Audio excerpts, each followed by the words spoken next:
Mais uma vez aqui reunidos nesta solenidade, nesse encontro com o Senhor. Essa solenidade do Santíssimo Corpo e Sangue de Cristo, que se celebra sempre depois da Trindade, é para nós a continuação do mistério de Deus. Vejam bem, é um milagre que acontece todos os dias.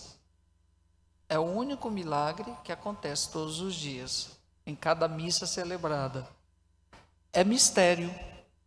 Mistério é aquilo que nós não temos um acesso pleno. Porque houve quem duvidasse que o digam os milagres eucarísticos existentes no mundo. O mais conhecido deles, o Dilantiano, que é visível, muito visível aos nossos olhos. Houve quem duvidasse. Se duvidaram, é porque não estavam abertos à graça do mistério. Porque a partir do momento que eu tiver acesso completo ao mistério, ele deixa de ser mistério. Ele vai deixar de ser mistério. E o mistério de Deus se dá justamente porque nós não temos esse acesso pleno. Mas o que já foi necessário sabermos, Jesus já nos revelou. Mas o mistério de Deus é inatingível. Da mesma forma que o milagre que acontece sobre o altar da transubstanciação é também indelével, é também transcendente. Por quê? Porque as espécies do pão e do vinho não mudam. Elas continuam sendo visíveis aos nossos olhos, o pedaço de pão, a hóstia e também o vinho. Mas o milagre aconteceu depois da epíclise, depois da transubstanciação, depois da fórmula dita do sacramento. O milagre aconteceu. É aí que entra o mistério da fé. Se vocês fiquem atentos, o que o padre fala quando termina a consagração? Eis o mistério da fé. Mistério da fé. E fé, a fé não é palpável. A fé é invisível. A fé é invisível. Não tem como eu ver a fé. Estou vendo a fé. Não. O que nós vemos são as atitudes que vêm da fé. Uma pessoa de fé, ela vai mostrar em atitudes que tem fé. Então nós vimos as atitudes, mas a fé ninguém viu. Vocês estão enxergando o ar que vocês respiram? Não, e está todo mundo respirando. Não precisa ver para acreditar que aqui tem oxigênio. Precisa ver. Está aí, ó. Estamos respirando naturalmente. E ninguém está vendo. Mas você acredita que aqui tem oxigênio. Senão você não estaria vivo. E por que eu não posso também acreditar que na espécie do pão e do vinho tem um Deus escondido que se faz alimento para todos nós? Eu não preciso ver, eu preciso crer. Eis o mistério da fé, eu acredito, ali está Jesus. O padre duvidou celebrando a missa porque queria ver o oxigênio, porque queria ver o vento. Ninguém vê o vento. Nós vemos, nós sentimos os efeitos dele, porque se der uma ventania aqui, leva tudo. Né? Os efeitos nós vemos. Da mesma forma, nós não vemos o Deus que está escondido na Eucaristia, mas nós vemos, nós sentimos, nós presenciamos os efeitos dessa comida, porque a Eucaristia, antes de mais nada, tem que ficar claro que é comida. Que é comida. Com o tempo, a solenidade de Corpus Christi, quando veio, de tornarmos público, né, o Senhor visível, vamos passar. Por isso que a procissão do Santíssimo era muito bela e foi, ao longo dos tempos, né, ganhando essa devoção pública muito bonita. Por quê? Porque na procissão nós fazemos a nossa profissão de fé publicamente. Olha, está aqui, é Jesus que está passando mesmo. É o nosso alimento. E em todos os tabernáculos das igrejas do mundo inteiro, lá está Jesus esperando muitos de nós para adorá-lo. E quantas vezes nós não o fazemos, né? Não precisa estar Jesus exposto aqui no ostensório para adorá-lo. Isso é um momento, isso é uma paraliturgia, a adoração ao Santíssimo, um momento bonito que se faz. Tem igrejas de adoração perpétua, ótimo, bonito. Mas cada tabernáculo ali está Jesus para ser adorado.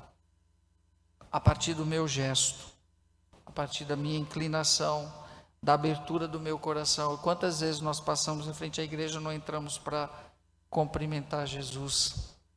Às vezes passamos só ali, né? Uns fazem o sinal da cruz, outros algum gesto, baixa a cabeça, mas poucos são os que entram. Eu já prestei atenção aqui, às vezes, quando a igreja fica aberta, poucos são os que entram. Passam ali, os homens passam o boné ou o chapéu, faz assim, uns dá 3 pulinhos, solta um beijinho, mas não entra. Por que não entra? Tem medo? Né? O Carlos, se passasse 20 vezes em frente da igreja, 20 vezes ele entrava, ficava 15 minutos diante do tabernáculo. Quem sabe o valor da Eucaristia, da adoração, de estar com o Senhor, do silêncio, quando passar em frente à igreja, eu estou com pressa. Se você morrer, a pressa acaba. E você perdeu a oportunidade de adorar o Senhor. Nada no mundo é mais importante do que o Senhor. Nada. Mas nós colocamos as outras coisas, né, no lugar de Deus. Quando eu tenho a oportunidade de adorar e não o faço, significa que eu coloquei outra coisa no lugar de Deus.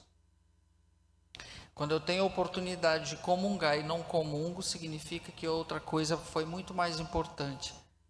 Nem o seu pecado é mais importante do que a comunhão. Nem o seu pecado.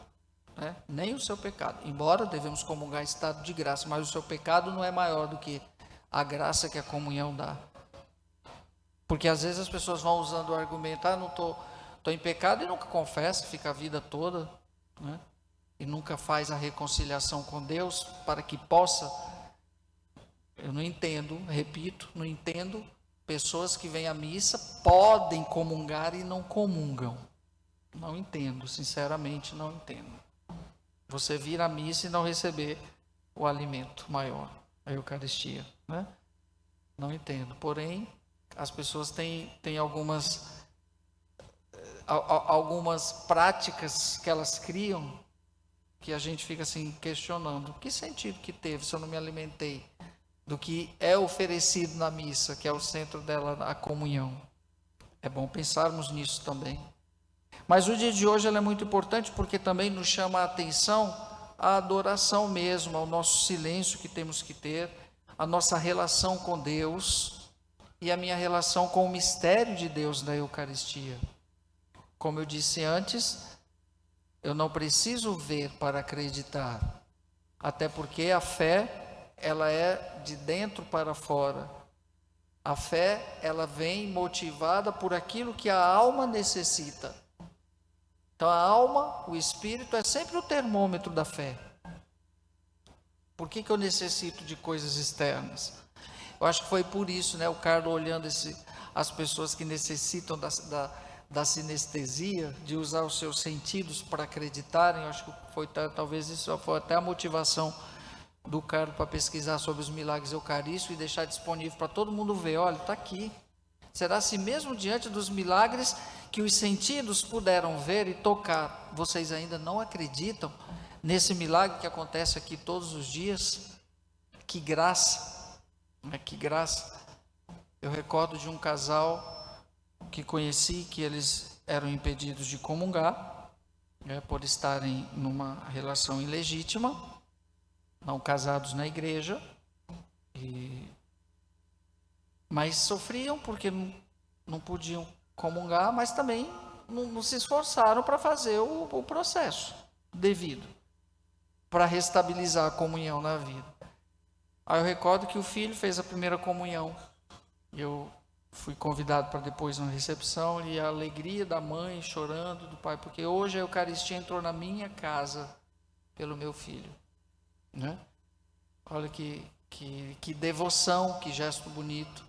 A Eucaristia entrou na minha casa pelo meu filho, então eu estou feliz que meu filho comungou e trouxe Jesus nele para mim. Então, como muitas vezes as pessoas que não podem, por algum impedimento ou outro, e outra, a igreja é sempre mãe, ela dá sempre uma saída para tudo, e tem sempre a forma de regularizar. Às vezes as pessoas se acomodam mesmo, não sei porquê, mas nada nesse mundo não possa ser resolvido. E a igreja, como mãe, está aí de braços, né, abertos para acolher a todos que querem restabilizar a graça de Deus e voltar à comunhão. Eu estive agora em Fortaleza antes de ontem e visitando as criancinhas do Lar Amigos de Jesus. A irmã é uma graça, né? Ela colocou todos eles vestidinhos de Carla Cutts, né? Todos de camisa vermelha, tudo bonitinho, né? E ela, padre, todos vão comungar, não vê, tão felizes porque fizeram a primeira comunhão. Mesmo uns ali sabendo que estão em estado terminal, mas estavam felizinhos, alegres, porque estavam comungando. Ano passado foram as menininhas. Padre, lembra das menininhas? Lembro. Elas morreram, né? Eu espero que esses menininhos se recuperem, embora tenham uns que já estão, mas estavam felizes, né? Mesmo vindo da quimioterapia, da radioterapia, mas estavam todos vestidinhos de Carla Cutts para participar da missa, para ver o padre, olha, foi uma festa, né? Então assim, e porque queriam comungar, fazer a leitura da missa, e a irmã na empolgação, animação, que coisa bonita, as criancinhas, os menininhos doentes, né? Mas lá, de pé, felizes, depois de um dia de quimioterapia, porque aquilo é violento, deixa para baixo todo mundo, as mães, todos felizes, porque era a missa. Olha que coisa, né? Porque era a missa. Era um momento de esperança, é um momento de encontro com Deus, é um momento de alimento, e depois da missa todo mundo feliz. Estou feliz, padre, que bom, a gente comungou. E muitas às vezes vem a missa e desdenha do Senhor, desdenha da Eucaristia, desse alimento sagrado, né? Às vezes, se fosse impossibilitado, né, para isso, os nossos ministros estão aqui. Vocês têm que falar para a gente, quem que está doente, que impossibilitado de comungar, chega até aqui, que os ministros estão aqui para isso. A primeira missão dos nossos ministros extraordinários da Sagrada Comunhão é levar o viático. É ir visitar e levar a comunhão a quem não pode vir à missa. Lógico, quem é católico de verdade, né? Porque tem gente que às vezes diz, eu vim pegar aqui a comunhão, pode levar minha comunhão, que a pessoa está morrendo. Não, calma, não é assim. Não é assim também, né? Mas quantos de nós muitas vezes ficam impossibilitados de vir porque adoeceu? Os nossos ministros estão aqui para isso. Não precisa ser idoso, não, né? Às vezes está doente, né? Impossibilitado de vir. Qualquer um de nós aqui tem o direito de receber a comunhão em casa. Se está impossibilitado de vir à igreja, é só chegar e comunicar aqui a coordenadora, a equipe, que vai ter o ministro que vai levar a comunhão para você, sim. É obrigação nossa. Agora, se muitas vezes, quando a pessoa está possibilitada, nem ela vem. Quantos estão hoje em festas, em praias, em bebedeiras? Você passa por aí, os bares estão, a todo vapor na adoração deles. Estão tudo adorando a cachaça, a cerveja, o pagode, todo mundo adorando aí fora. Só passa de carro aqui, vocês veem. Não fecham esses comércios aí, amam um feriado católico. Porque quem que vai para lá? Os que se dizem católicos. Aí quando passa a procissão, eles ainda se benzem. Dá vontade de fazer não sei o que, né? Meus amigos, vai ver, é que nós não vamos passar lá na avenida, mas passa, estão tudo funcionando, a todo vapor. O sagrado está se esvaziando, porque saiu do coração, saiu da família, saiu das vidas das pessoas. Então ninguém tem mais o sentido do sagrado. Está se perdendo, porque não é mais cultivado dentro de casa a piedade. Os nossos filhos não têm mais modelo a seguir, vendo o pai e a mãe piedosos. E por aí vai. Aí depois vão ficar tudo na base da superstição. Né? Na base da superstição. Eu lembro que eu estava vindo também, a gente estava passando saímos do jantar e estava passando na beira-mar e tinha um monte de gente assim, né? Aí eu passei. Aí o pessoal, pá, o senhor é padre? Fiquei quieto, né? Sou. O senhor pode dar uma bênção pra gente, pelo amor de Deus. Eram uns hippies, o pessoal lá. Assim, aí o pessoal estava comigo, vamos abençoar, sem problema nenhum. Padre, ai padre, que bom, porque eu não fui na missa domingo, assim eu vou estar abençoado, né? Você vê, as pessoas criam coisas na cabeça, né? Não, eu abençoei todo mundo quando terminou para ir na missa, né? Não justifica, tá? O padre deu a bênção, mas não substituiu a missa não, tá? Você tem que ir para a missa, se puder, confessa também um pouquinho, vai lá para comungar. Então assim, as pessoas têm muito isso, né? De ficar na periferia das coisas, de se contentar com aquilo que está à margem. No entanto, Jesus é o centro, não é a margem. Deus não pode ficar à margem das nossas vidas. Busca o essencial, as outras coisas são todas periféricas mesmo, mas hoje nós vivemos dos periféricos e o essencial eu jogo de lado. Se der tempo eu vou, se. E Deus vai ficando, né? Então a gente tem que ter esse cuidado, porque às vezes na hora da morte pode ser também que Deus esteja longe, porque você deixou ele longe a vida toda, né? Deixou a vida toda até ele te escutar de novo.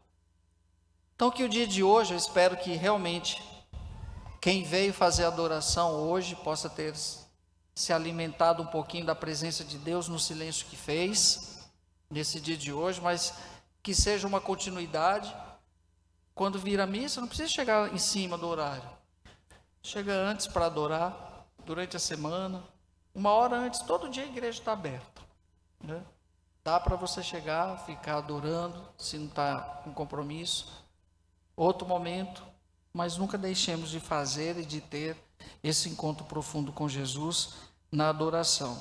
E que a Eucaristia possa ser sempre o nosso sustento, a nossa força, porque sem ela fica difícil. Com ela já é difícil, imagine sem ela, fica pior.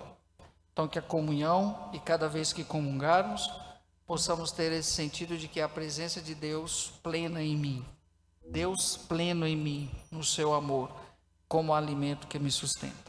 Creio em Deus Pai Todo-Poderoso,